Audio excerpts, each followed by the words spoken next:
Okay, you guys, what is up? The King of Lightning is here today to do Naruto Chapter 656 review. That is 656 of Madara.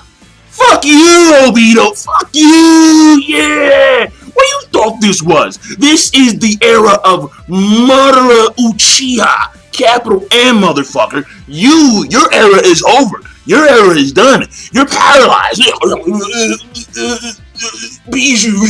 Sit down. Don't move. You're gonna pull some ridiculous shit. Rene Tensei, revive all those who have killed. I want to be just like Nagato because I understand his feelings now. I understand what he meant. Jiraiya beat me because you guys are students and that's stupid shit.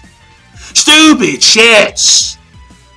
But who comes in there? Black Zetsu. Yeah, I'll show you penance. Yeah. Transfer. Rene Tensei no Jutsu. Madara. Yeah. Like he's Superman. Like he's Aizen. Like, yeah. I'm here, motherfuckers. Good. Good. Oh, thank God. Now, all right. So, before I continue, let me just say that, ironically, I am not that hyped. Despite what I just said, despite what I just did, not that hyped. Now let me state why. Two reasons. Number one, personal reason. Spent like 9 hours on the fucking Amtrak to go downstate New York. Are you serious? And I didn't get business class, so I had no Wi-Fi. I was unprepared. 10 hours, 9 hours plus on a train. Bored out of my mind. I thought I was losing it. I thought I was seeing like ghosts in the middle of the woods. I saw trees for days. Oh.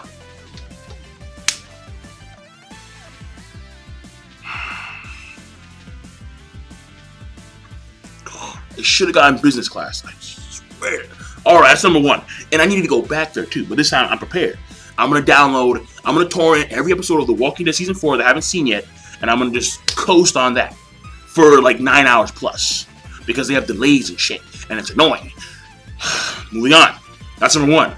Number two. So I'm tired. Number two is that there's this weird thing going on with the Edo Tensei now, where in which it seems, or like there's these hints that apparently the Edo Tensei themselves are like weaker than their flesh and blood forms. And I mean, you see Madara, the moment he's flesh and blood, he busts out of this shit. He busts out of the ceiling. He's rejuvenated vitality, and he breaks out of size ceiling technique like, in a second. He's like, yeah, I'm here. I can feel the blood pulsing through my veins, the tingling of my flesh when I destroy skills. I'm like, dude. So apparently he's more stronger now than he was as of late, and I don't know why it's the case, but when I look back at pre-time skip, when I look back at what happened with Orochimaru, and when Orochimaru first summoned the first and second Hokage, they were clearly significantly weaker than we see them today. That's very obvious. So maybe, even though these Edo Tensei have far more chakra, because they have technically an unlimited chakra supply, and they can recover, they can revitalize their bodies if they're destroyed in any way, shape, and form, maybe the downside is to that they can't utilize their full powers that they could utilize, that they could actually use when they were alive. And I want to use Itachi as a reference point against that claim, against my own claim, because Itachi, I think, actually looks more powerful. Well, is actually more powerful in his El Tensei form than his real life form. But I remember two things. Number one, in his real life form, he had an illness. And number two, even still, he was able to use a full, like, blown Susanoo with the Yatamira and the, like, the gourd sword thingy that could seal people for, like, eternity. So, the thing then Orochimaru, of course, being the primary example, that negates that whole sealing eternity part, but whatever, because Orochimaru is a different story, completely. I'm tired. I don't care. No takes. The thing here is that may be the case. That may be the case where in which Edo Tenseis are in fact weaker than their previous alive forms. So maybe Ginkaku and Kikaku were actually more powerful before they actually died. I don't know. I have no idea. But then when we see Madara, that seems to be the case. So that means that Hashirama is actually weaker than what he once was when he's fighting against Madara initially. Because I didn't see him use the whole 1,000 hand goddess as of yet. I didn't see that. Now Madara, he's using a perfect Susanoo, but back in the day, well, see, the thing here is that Kabuto made him even more powerful, and that's what you have to keep in mind. The reason why Madara appears to be more powerful now than he was back in the day is because back in the day, he had the Nine-Tailed Fox with him. And had he had just had his own powers against Hashirama, he may have lost, probably. Actually, it would have been more in Hashirama's favor. But the thing here is that because of the additions that he got on by Kabuto, the Rinnegan, and the whole, well, basically the whole thing with Hashirama's like cells implanted in his chest, that part. The Rinnegan and Madara so that he got after the battle to him Hashirama. So the thing here is that in the case of Madara, he is even now, he's more and more powerful. You feel me? He's more and more powerful now than he was back in the day, because if you take into consideration the limitations of the Edo Tensei, and now those limitations are gone, he now has Hashirama cells in him and a full-blooded Rinnegan. So, yeah, him being significantly more powerful now makes a lot of sense. So, okay, so that's number one. That's number two. I also really was hoping to see something along the lines of using the fruit of the Shinju, but the thing here is that Kishimoto, in his, when he mentioned the whole final phase bit, he did say that they were actually going to utilize the Jubi, the Shinju, in some way. Then it was going to be Madara, then it was going to be Sasuke. So the thing here is that Madara, he's recovered. He's going to utilize the Shinju for something. We have no idea what exactly. But I'm going to still assume that it has something to do with the fruit. Because the Bijou are still outside. They're still roaming about. Which, by the way, I did like the dialogue between Gaara and the Shukaku. That to me, I thought was a very good dialogue. Because the thing here is that, Gaara, again, best character in the series, bar none. That's number one. Number two is that the Shukaku, who never really showed any respect for his host, Gaara of the desert, at this point in time, even though he knows that Gaara has now become good friends with the quote-unquote fox brat, the thing here is that he's actually showing respect. He's showing respect, and if in fact the Shukaku does go back into Gaara's body, which I highly doubt he would, but regardless, if he does go back inside Gaara's body, it's going to be more along the lines of Killer Bee and Naruto now, which to me I think is actually very cool and actually very deserving. Because Gaara, I think, out of all the characters in the show, deserves the Shukaku to be on his side. Just how Killer Bee and Naruto have their tailbeats on their side. So that, to me, I think, would be very cool to see in the future if this series does do something along the lines where in which they flash forward and then we see them older and like Gaara still the Kazekage, and then we see the Shukaku talking to him inside his own mind, that kind of stuff. That'd be cool to see. But that dialogue was pretty good. Now, when it came to the other dialogue between Obito and Kakashi, Minato, and Sensei, it's stupid. It's stupid. The same shit. It's the same shit we've been hearing for damn years, literally.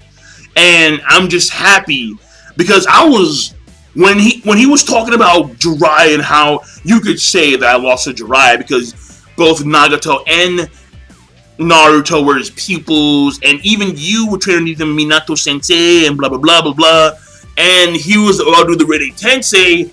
I'm sitting here, I'm like, oh boy, yep, this series just became irredeemable. Fuck that shit. I was about to say abandon shit. We deuces, because this is something that would have just made all of the current battles pointless. It would have made 3 years of war in real time. It would have made 3 years of war pointless. If you're going to revive every fucker that died, come on. Come on. Nenji Hyuga returns. Tooth picks up his ass. Like, hey, Byakugan. Like, no, wait, what? Get out of here. No. That would have made years of reading Naruto pointless. But yo, in comes Maru Uchiha. No, in comes Black Zetsu to save the day. You want penance? I'll show you penance.